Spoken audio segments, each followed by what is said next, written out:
You're listening to a Frequency Podcast Network production.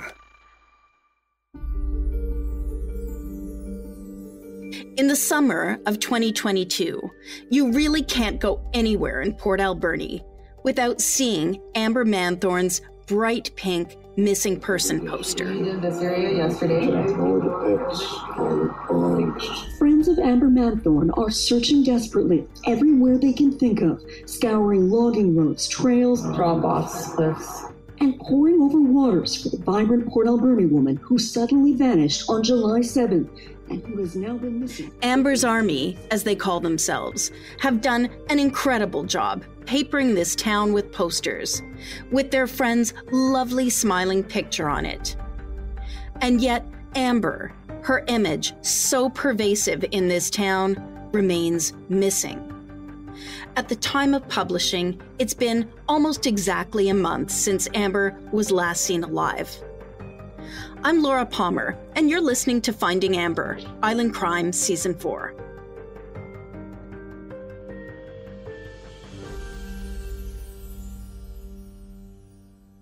I left behind the world of daily news for lots of reasons. The past few seasons of Island Crime have been focused largely on cold cases. And I've been grateful for the time, grateful for no deadlines. When you're talking to families of the murdered and missing, it's helpful not to have the pressure of a looming deadline. But with Finding Amber, I'm putting that pressure back on myself. Amber's case is still open and very active, but every day that passes is torture for her friends and family. And that ticking clock will also mean witnesses' memories are beginning to fade. Evidence can disappear, and finding Amber won't get any easier. So this season of Island Crime is a little less produced, uncut, unfiltered, but still victim-focused with the same goal of deepening the understanding of the case and hopefully surfacing information that will help to find Amber. She is the happiest person you've ever met. Cute as a button, always smiling, laughing, cheerful. She always was dancing around. She always had this little kind of dance she would do. She was just like a little ball of energy, a ray of sunshine, literally. Just a super friendly girl. Like, never any judgment, never anything. Just always happy to see you and just really friendly. Like a wholesome girl, you know, like, yeah. She was busy and active, not only within her own life, personally with friends and socially, but professionally as well. She has, kind of several different things on the go in the way of employment. She worked for a local power marine store, and she also cleans houses. So she's done that for many years, and she has many regular long-term clients that love her and consider her family, and their pets miss her greatly.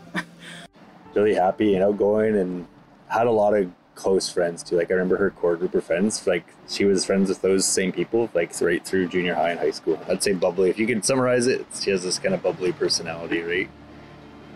I don't think she had no enemies. She just always wanted everything happy, her life happy, everyone's life happy. Wanted to help anyone any way that she could. Loved her family and friends more than anything, especially her mom. Loved her mom to death. In this episode, you'll hear more from those who know her. Amber's family is struggling with the weight of this tragedy. Amber is especially close to her mom. They talk daily. She has a sister and a brother. The family can't speak with me right now, but they answer written questions. Here's what they share about Amber. Amber was born in Liverpool, Nova Scotia. She walked at 9 months and loved to run. The family moved to Port Alberni when Amber was 5.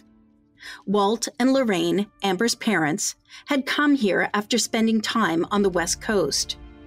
3 or 4 years later, they moved back to Nova Scotia to help their aging parents. Amber was born in Liverpool in 1982, June 12th. Born with a big, beautiful smile on her face. The world was her oyster. They came back to Port Alberni with one grandma and 2 teens, as well as 5-year-old Amber. Amber attended school in Beaver Creek. Amber was full of fun as a young girl. I can remember her dressing up our cat. She's great with animals of all kinds. All of Amber's schooling was here in the valley. She loved school, mainly due to her new friends. She was physically active and took lessons in swimming, skating, and gymnastics. As a teenager, she enjoyed social activities with her friends. And as an adult, Amber continued to have a happy outlook on life. She pursued her interests and maintained her friendships. As to what Amber told her family about Justin, well, she said only that he was a contractor with a business in Nanaimo, which he was going to reestablish in Port. Amber's mother met him once, no alarm bells.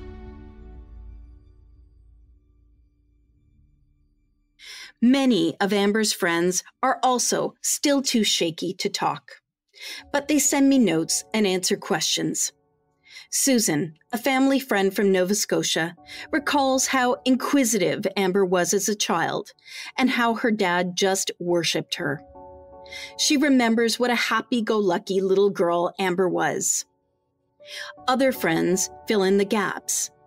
I'm told Amber lived most of her adult life on the island here in Port, but she was married for a time to a man named Mike Walker, who was from Alberta, and she lived with him in Parksville and in the town of Okotoks, Alberta, for a while. Amber wanted to be a mom.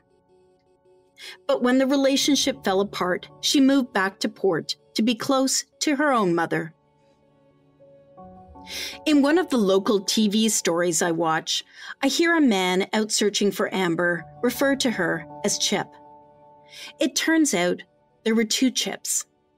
Amber and her friend Danae were known as the Chips. Danae agrees to meet with me to talk to me about her friend. She has to work later in the day, so we meet up early.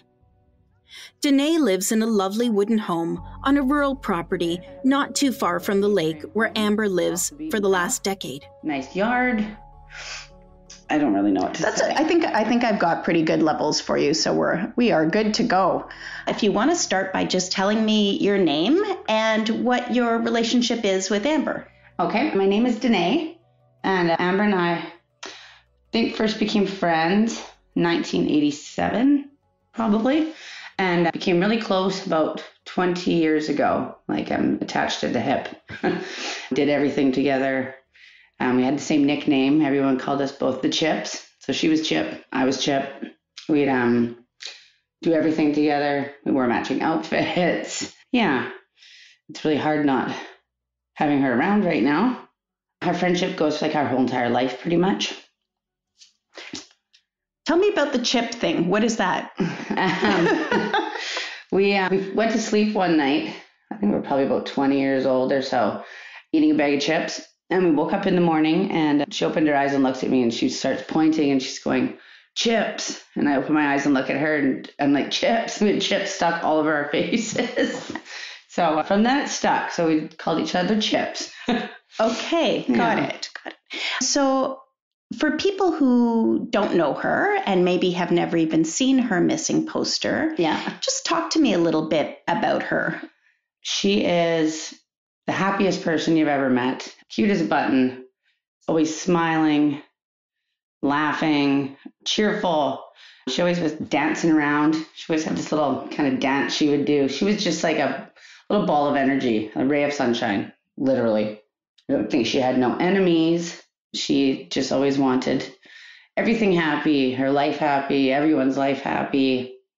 Wanted to help anyone any way that she could.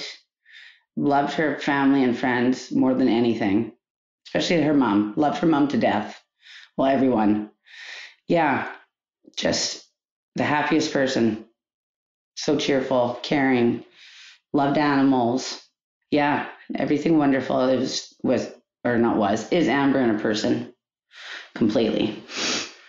I've heard people describe her as somebody with a heart of gold. What did she do in life that made people feel that way about her? She made everyone feel special. She would do she'd go out of her way to help you if you were upset. If you needed a hand with anything, she would do any way she could to come and help you. Like, I just moved back to town in May, and she dropped everything and came over with a girlfriend and packed me up and moved me back home and unpacked me. She just wanted to help everyone and everyone to be happy. Definitely a heart of gold. You talked about being attached at the hip. What kinds of things do you like to do together? We'd go hiking all the time. We'd go to concerts, music festivals. We'd work together, different jobs, because she works at Alberni Power Marine, and we'd get to do the boat show every year. So we'd get to go to Vancouver and have a little trip together. That was always a good time. Trips, go to the lake, go hiking. Can you tell me a little bit more detail about the kinds of things she loved in the sense of music or reading or movies or TV, just to give us a little more insight into her life?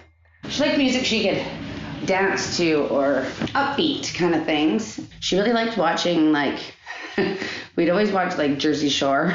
Did she have a favorite artist or? No, she liked everything. All kinds of music. And we always used to listen to, she liked like 90s and 2000s hip hop stuff you can, dance around to. When was the most recent time you spent time with her? The last time I'd spent time with her was on her birthday, actually, on June 12th. I went over to her house in the afternoon and then spent the afternoon and evening with her. So talk to me about that birthday. She usually hates her birthdays, which I found this was really nice to see. Every birthday, she wants to pretend it's not her birthday because she doesn't want to get older. And she'd cry, I swear, every birthday. It was it was funny for us because, of course, she's going to be crying. It was her birthday. And I went over there and she was not crying and was happy. And I brought a bottle of champagne. And all she ever wanted was, she'd always say, she just wants me to be happy. And I recently have a new boyfriend. And he happened to be at my house. So she said, well, tell him to come over. So he came out and she got to meet him for the first time. And then she cried because she saw how happy we were. And we had a really good time, actually. It was nice. And it was like the happiest birthday I've ever seen her have. So that's June 12th, right? Yeah. So it's a few weeks later when she goes missing. Yeah. How do you learn of that? Her mom messaged me looking for her to see if I'd heard from her, because it's not like her to not talk to her mom ever. And then another girlfriend of ours messaged me and said that they hadn't heard from her either. And I was over on the mainland and couldn't get a hold of her and I had no idea what to do. So I ended up coming home. But her mom had contacted me to see if I'd heard from her. And none of us had heard from her. Does she go away from time to time? No, this is out of character for her completely. She doesn't ever disappear and not talk to anyone. And the red flag for me was when she hadn't talked to her mom, because she talks to her mom every single day. Right. So they're close. Yeah. Okay. And then probably numerous times a day, but for sure, I don't think she's ever gone a day without talking to her mom. So that was very concerning because that's not like her. She doesn't pack up and disappear without letting anyone know. That's not like her. She wouldn't do that. And like I said, she was really happy when I saw her. So, I mean, she wasn't like, I'm 40 and depressed or anything like that. No, she was really in a good spot, I felt, in my heart. So it's, very bizarre that she'd just go missing. There was the suggestion from her ex that she was distraught or upset in some way. Did you have any sense of that? No. No. I did not have any sense of that. Well, like I saw her just 2 or 3 weeks prior to that. And no, she seemed happy. I talked to her the day before she'd gone missing.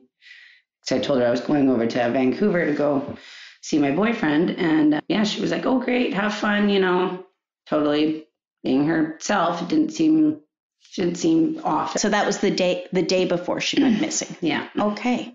So do you remember anything else about that conversation? No, she just, I told her I made it to Vancouver and she said, okay, love you. or love you lots or something like that, and sent me a heart emoji, and then I never talked to her again. Justin, what do you know about that relationship? I never met him because I was living over in Powell River when they were together last year, and then they had split up, and I knew that they were gonna try to get back together, but I didn't think it lasted very long. And then, from what I knew, she didn't want the relationship because she was the one that ended it. And then I didn't know that she was seeing him again this last time. Because I think it was only for like a week or so they'd been hanging out again.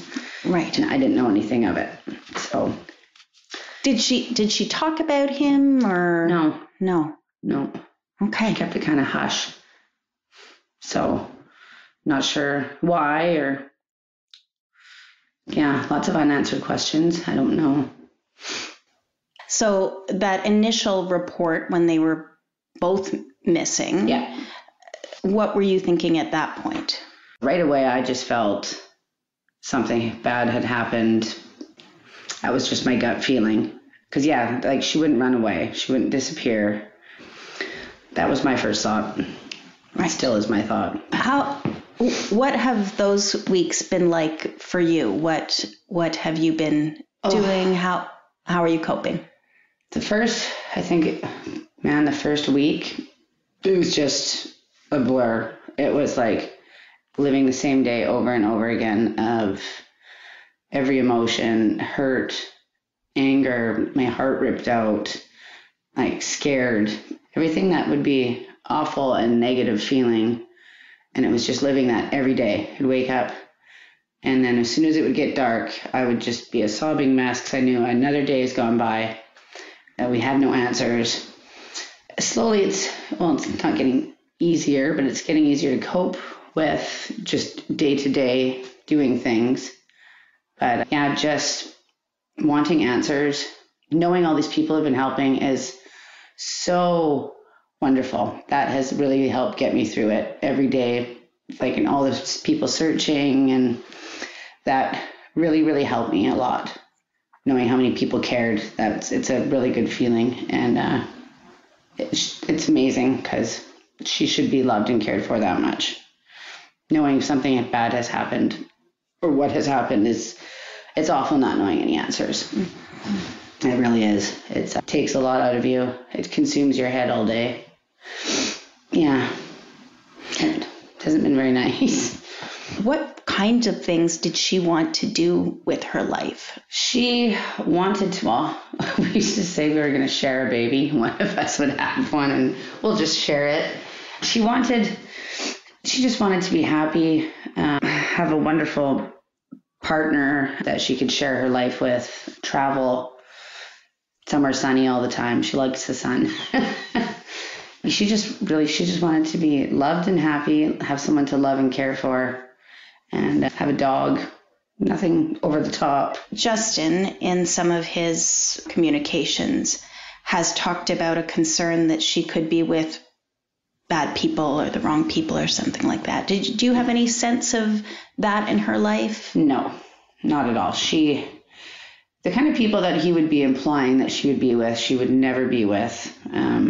She didn't hang around with people that were, I don't know how he would say, sketchy people, or no, that was not her thing at all. I know in my heart that is absolutely not an option for her.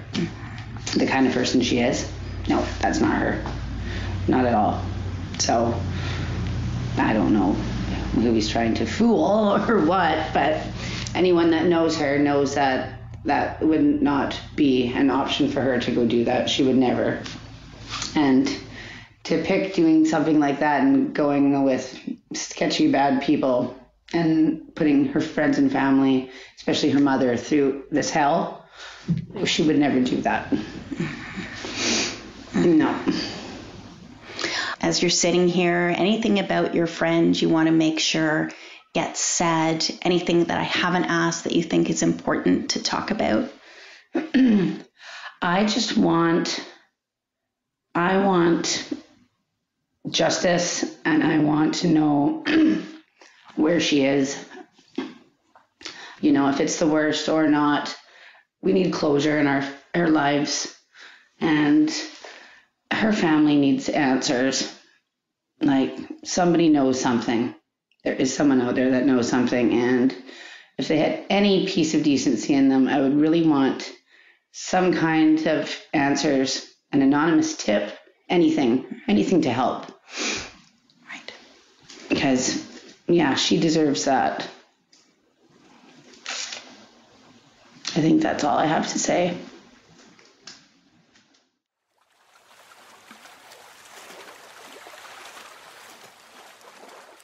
I'm back at the lake, back at Amber's house. This time, it's a gray, overcast day. Today, Amber's little home looks lonely and sad. It's windy, and her screen door is banging against the back wall of her porch. The weeds are starting to sprout around her yard. We've been through a long, hot, dry spell, and the aging peach tree in her front yard may not make it. I head down to the beach. It's deserted. There are abandoned flutter boards and beach toys. A deflated pink flamingo lies at the water's edge. A plastic lawn chair sits vacant, ankle deep in the water. And I wonder if Amber liked to sit out here.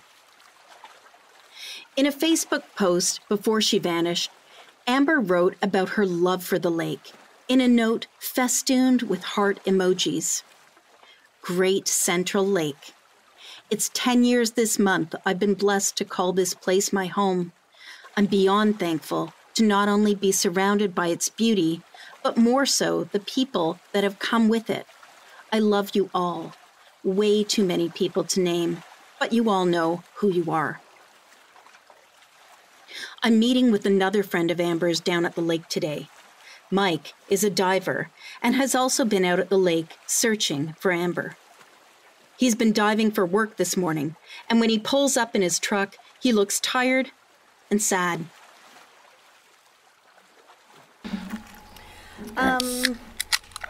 So why don't we just begin, if we can, or actually if you want to have a drink first.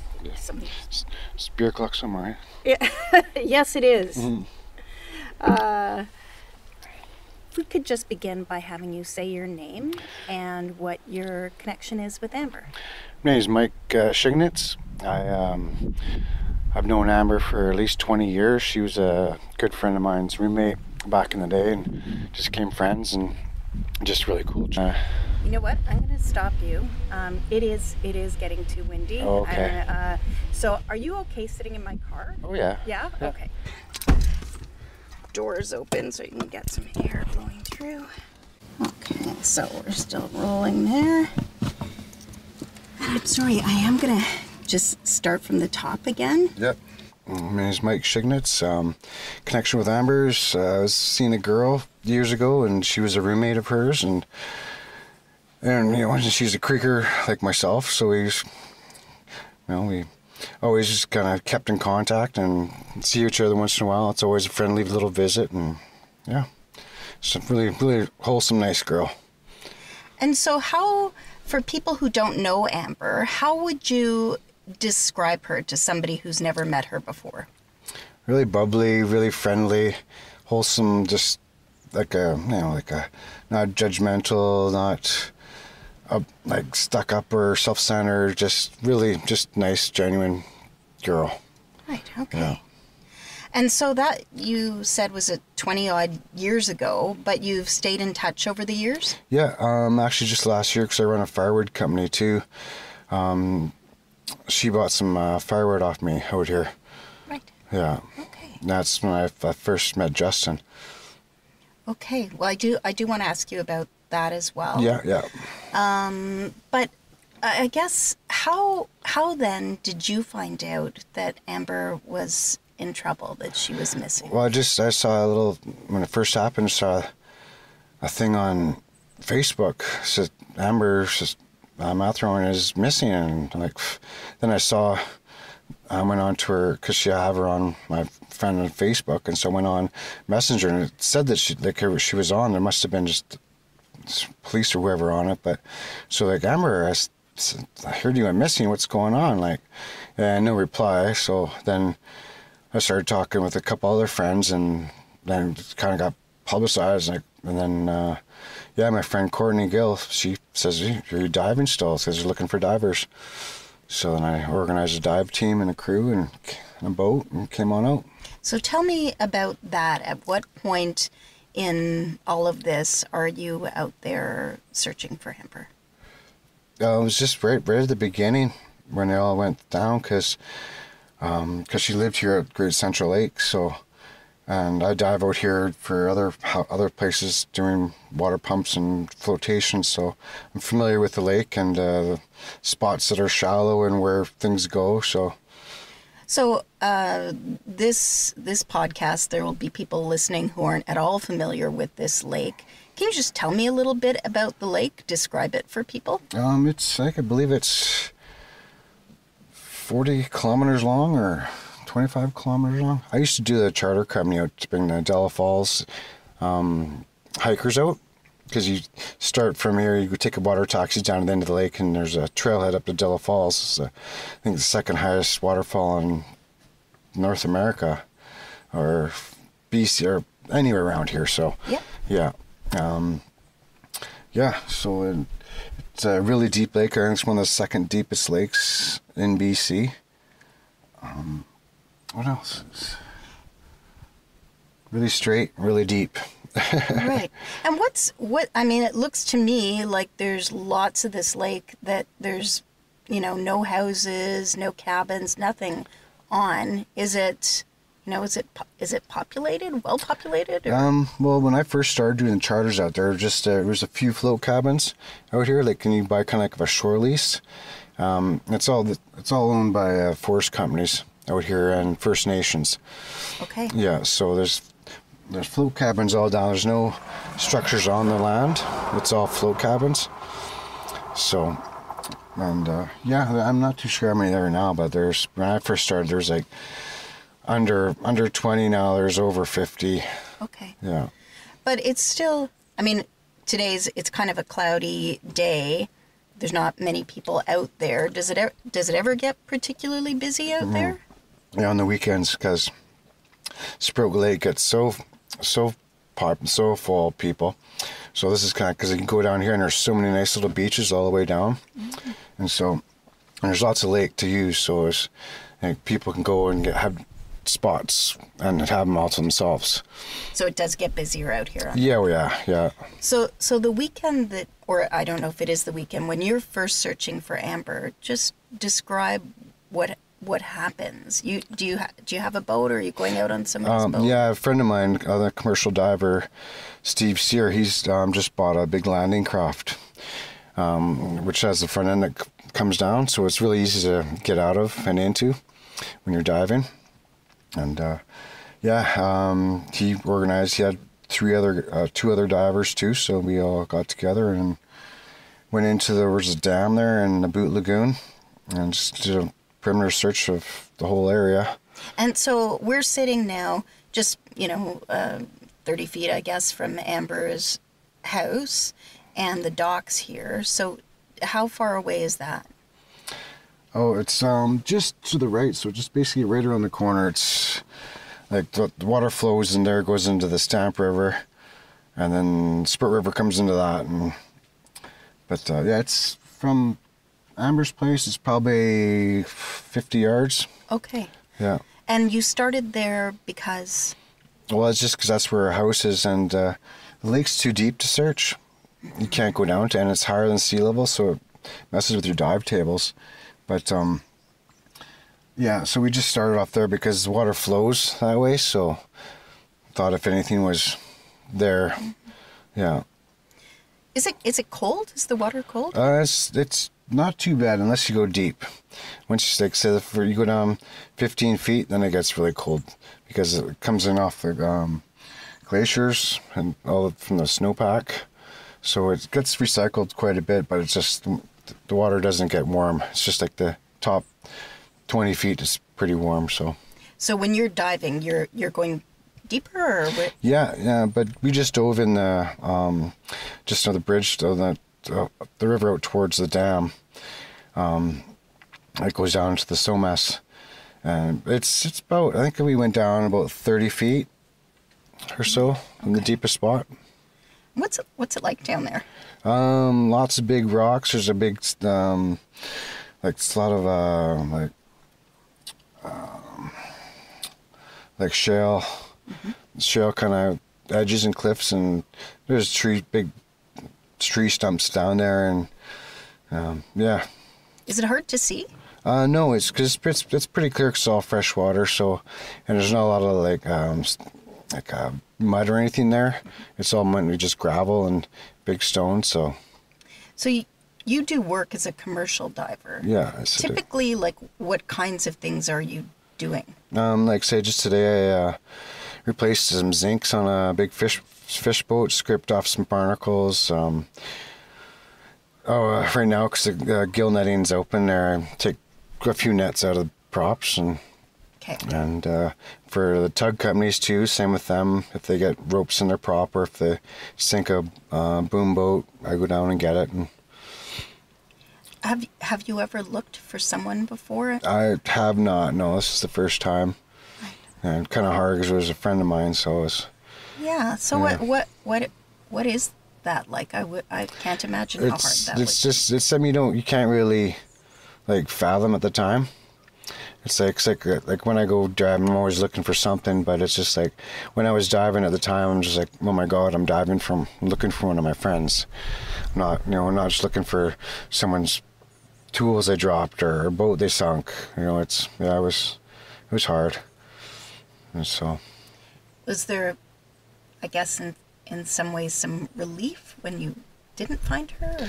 Yeah, but at the same time, I was wishing I could have, just to put some closure to the family. And at the same, I didn't want to, but it'd be nice if I did, just because we were such good friends. Mm-hmm. I do want to ask you about Justin as well, but just while we're still talking about Amber, are there things you want people to know about her as they think about her case and hope for the best? Yeah, it's just so like unlike her to ever kind of go astray, or like everybody knows her. No, she's just a really good girl. Like just like 100%. Like so it's just hard to fathom that she's missing. I don't want to say gone, I want to say missing, because she is my friend. Was my friend. She is my friend. So. Yeah. Well, we all hope for a good outcome. Yeah. It's hard to know. Yeah, at this point. Hard to keep that in your mind now at this point because it's been so long. But at the same time, weirder stuff's happened. That is true. Yeah. That is true. Yeah. You mentioned earlier in our conversation that about the first time you met Justin. Tell me about that. So I was just unloading a load of firewood, and I just was introduced to him as my boyfriend Justin, Mike, and he just helped me unload the firewood, and he said he worked in construction, and like pretty friendly guy. Like the first time I met him, like he wasn't standoffish or nothing, because when they first came out, Amber gave me a big hug, and so like sometimes boyfriends don't like that, but he's cool. I shook his hand, and he was all good. So it wasn't a jealousy factor or anything like that that I felt.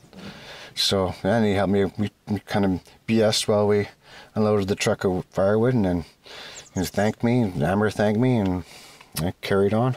And when was that? I was last year. Probably in the fall sometime. Right. So I've only seen pictures of Justin and a little video online. How would you describe him physically? Yeah, he's built. Like I said, he's built. He had the tattoos, and I could tell like anywhere construction. He was pretty tough looking guy. Right. Yeah. And did Amber at the time Like, did you have any sense of the relationship or anything, or? No, like I say, it was fine. Like she introduced me to him, like, especially giving me a hug right off the bat with him standing right there. Where it's like, okay, like, right. I wasn't going to go up and hug her just because I didn't know him, and keep things professional, whatever. So, but yeah, no, like it was fine. Like, yeah, she was stacking the wood down below while we were throwing it off, and there was, wasn't any. I couldn't see if there's any, like, there wasn't any animosity or anything between them, and right. So. One of her friends described her to me as a Beaver Creek princess, was, I believe, what she said. Yeah. And there was this kind of idea that she was a bit of a girly girl, but also had this kind of other side that loved the outdoors and all of that. So, like, when you think about your friend now, how do you think about her? Yeah, pretty much described as a Beaver Creek princess. She's really cute, and like blonde, and like just a bubbly, nice girl, like, so it's just like every time I see her, I always, oh, hi, because she's a house cleaning company, and where I do my wood on my property, she was cleaning the house down at the end of the road, so I'd see her every once in a while. She'd stop and talk and see how is it going, and always super friendly. Yeah. Well, I hope you get a good resolution to your friend's case. Yeah, like, it's just, I'm trying to think about it too much, just kind of like keep it on, like, hey, she's just missing now. She should be come back, so. Yeah, it's tough, but like I said, it's just, you got to keep positive.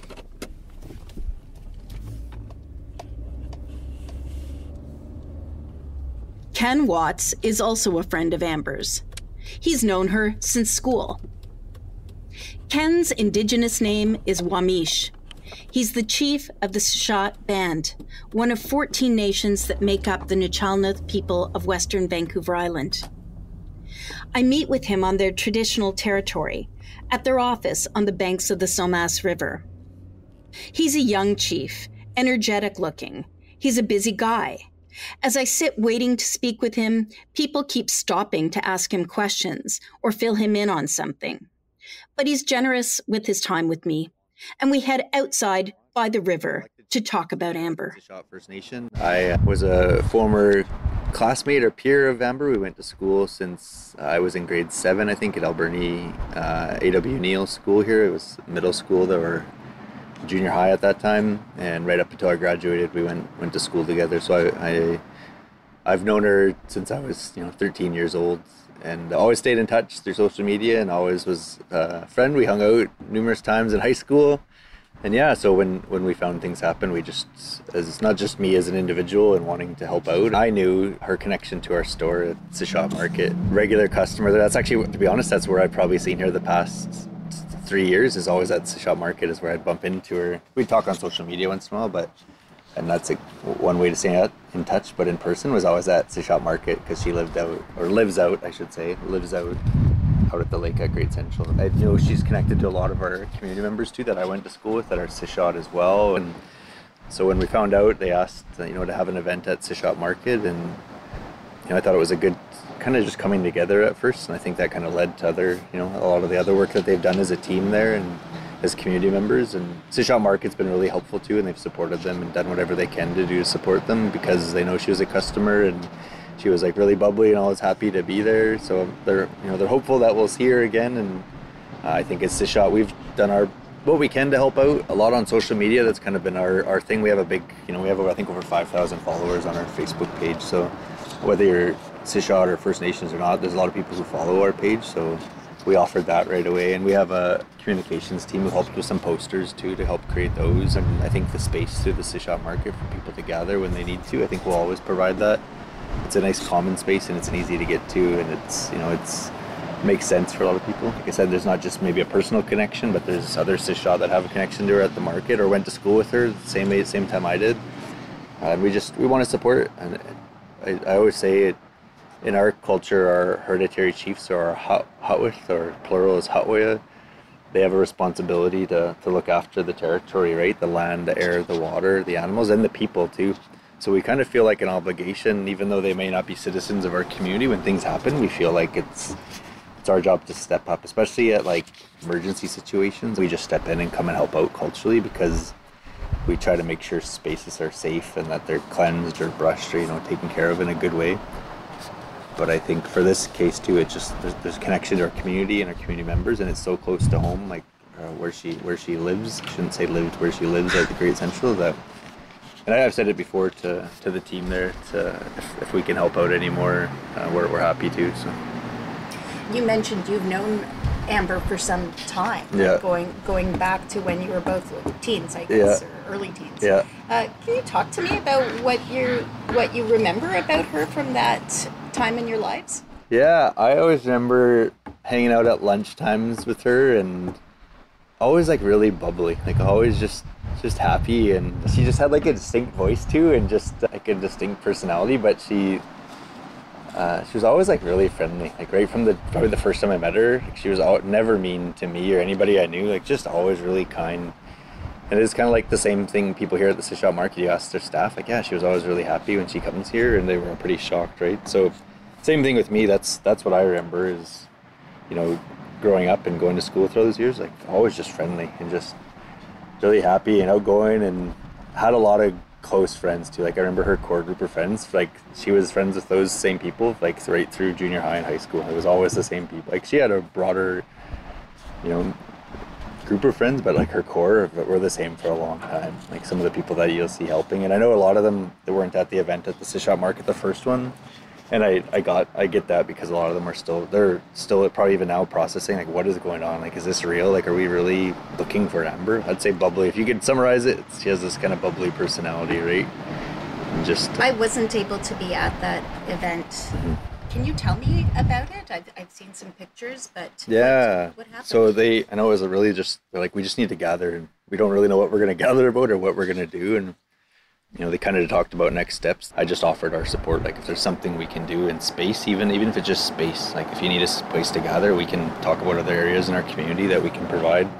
And our cultural lead on our council, Ed Ross, he's always good at just stepping in and says, well, we want to support you culturally. So he got up and sang a prayer song for them, because he went to school with her too. They were almost the same age. I think Ed is maybe a year or two older than her, so he knew her, same thing, from middle school or junior high up the way at the high school. So yeah, he offered a prayer song for her, and making sure that the family and the friends there had good energy and try to uplift their spirits, because you could tell it was so fresh on everybody's mind. It was like everybody was lost though. It was like, it's like a cloud when things like that happen. You don't really know what you're doing or what's going on, and that's what I gathered. They're like, we just need to come together. We don't really know what we're going to do, and I think that's all we want to do, is offer our support and do that cultural piece, and just say, hey, we're here to help any way we can. And the market, like I said, they stepped up and said, yeah, definitely meet here. It's a great place to meet, and we loved having her here, and hopefully she can return home soon. So your community has also, well, there's been so much going on in recent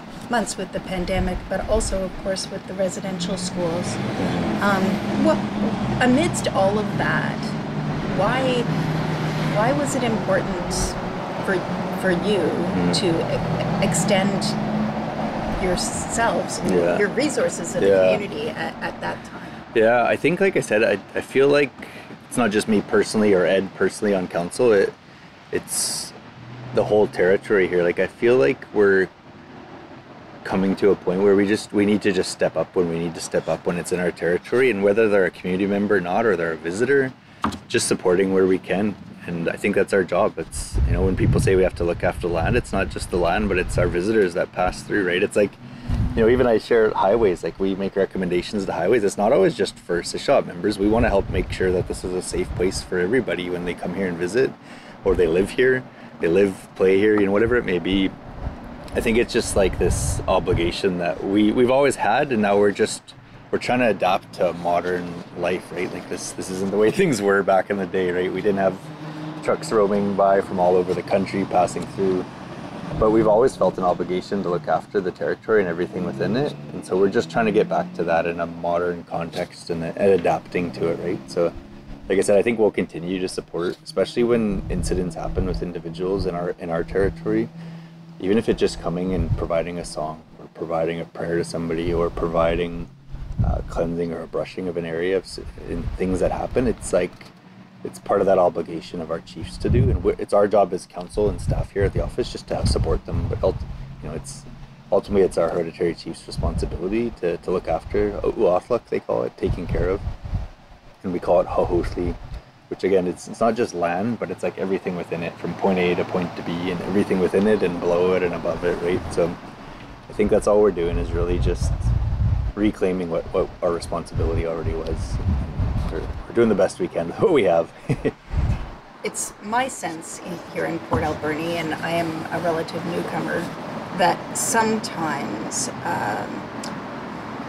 divisions or tensions in the community are highlighted along, Indigenous, non-Indigenous, but also along class lines or development versus environment, what have you. But on this issue, it does feel like the community has been more together, and I'm wondering why you think that is.